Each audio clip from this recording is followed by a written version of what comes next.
You're about to realize something. It seems like the veil of political tolerance that the far left had put on for so long started to shed after 2016. The clip you're about to watch is a perfect example of that, when a woman was kicked off a flight for harassing a fellow passenger for his political beliefs. So subscribe to the channel and take a look at this incredible clip before I tell you more about it. She has called me names and insulted me just for sitting down in the seat, saying that I came here to celebrate today. Is there going to be a problem? There will be. I would like for him to change seats with someone. No, I'm going to get somebody, well, you don't have that right. So I will get somebody to come and talk. You pretend you have moral high ground, but you put that man's finger on the nape of your head. That man doesn't believe in climate change. Do you believe in gravity? Did you know gravity is just a theory? Gravity belongs to somebody else. Right. But that's I bet We're going to have to take you off this plane right now. You got to go on this plane, please. Yes. You got to go on this plane. I paid for this and I'm sitting. He is in my space. This looks straight out of a comedy skit, yet unfortunately cases of politically motivated unruly passengers are only in the rise in this country, and it seems like this passenger named Scott Koteski is one of them. He detailed the entire incident and especially what happened before he started recording on his Washington-bound flight for the presidential inauguration. He wrote on a Facebook post that this lady first asked him, quote, "Did you come here to cheer on or protest?" To which he simply replied, "I came here to celebrate democracy, ma'am." For some reason, these politically motivated incidents have become an increasingly common occurrence, and that's become a big enough problem that the Federal Aviation Authority has put in place specific policy positions against disruptive passengers that take politics into the plane cabin. And it's not just coming from the passengers, because that directive came after a flight attendant union called on their airlines to stop serving people suspected of involvement in J6. On the passenger side, they can face a fine of up to $30,000 if they create a ruckus or delay on the airplane, but this particular incident with the lady was different since she was simply escorted out of the plane and let off with a warning.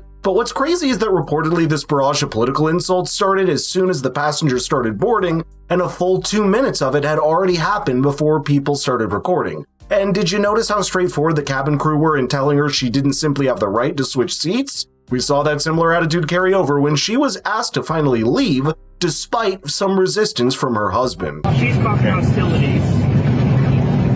On the suitcase, and you grab your phone. Or I can escort it off the plane.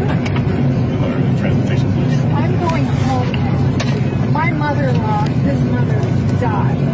And we had to be here. I'm going home. There is no way I'm getting home. Not have issues on this plane, and we were going to be a lot of issues right now. Fine, I'll be quiet. I'll just... I'm not going to get out of this place. I'm not going to allow that either, unfortunately. I talked to the captain. Captain wants to go? Okay. So at this point, the captain is off as well. So I'm going to have to actually grab your officer. I'm going to be in Portland on my own bed tonight after being at my mother-in-law's. Unfortunately, not on this plane. We can get you removed something else and see what else we have back in. My husband lost him. Have some respect. And I'm terribly sorry for that, but that does not give you right to treat people the way you've been treated. It's reported that the passenger recording this entire drama wasn't even the first one that she was berating, since there had been a previous exchange with a person wearing a Donald Trump t-shirt aboard this Washington-bound flight before the presidential inauguration. There is no way something like this wouldn't have been noticed eventually. While it's understandable that the demise of her mother-in-law could have brought her stress, that's not an excuse to create a scene and a delay. That's because if you look up what aircraft Alaska commonly uses, it tells you a Boeing 737, which has an estimated hourly running cost of about $5,000 to $10,000. That means even a 20-minute delay would have cost the airline up to $1,000 in lost revenue, doubling the urgency with which she needed to be offboarded. And she eventually was. Here's some of those scenes that she and her husband leave, accompanied by applause by the other passengers, clearly relieved at not having to be berated for their political beliefs. In fact, Scott mentioned this in particular of how everyone stood by him despite the fact that not all were obviously Trump supporters, saying, quote, "As the lady was removed, I saw what I was surrounded by an African Americans, Latinos, Asians, and white people, all who had chimed in asking her to be removed and who had defended me. I was touched and moved knowing later that not all these people were Trump supporters."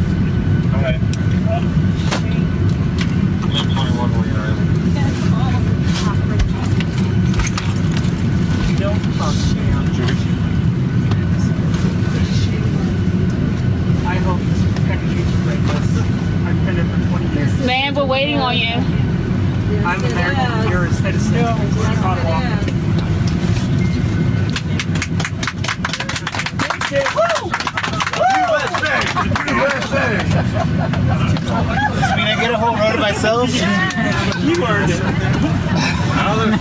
And that's not a political scene, but simply people that understand there's no place for this kind of targeted political harassment simply for someone's belief. The Alaska Airlines itself has also come out in support of the captain and crew, saying they made the right call. The airline released a statement later saying the female passenger was insulting passengers in the boarding area, then on board the aircraft. Several passengers expressed concerns about her behavior. We stand by our employee's decision to remove the disruptive passenger. All in all, it was just one in a series of incidents that paint a sad picture of the state of political polarization today. And yet, despite that, the fact that people on this flight were able to come together on the shared value of respecting other people's beliefs is a welcome sign that most Americans still harbor respect for each other, despite their political differences.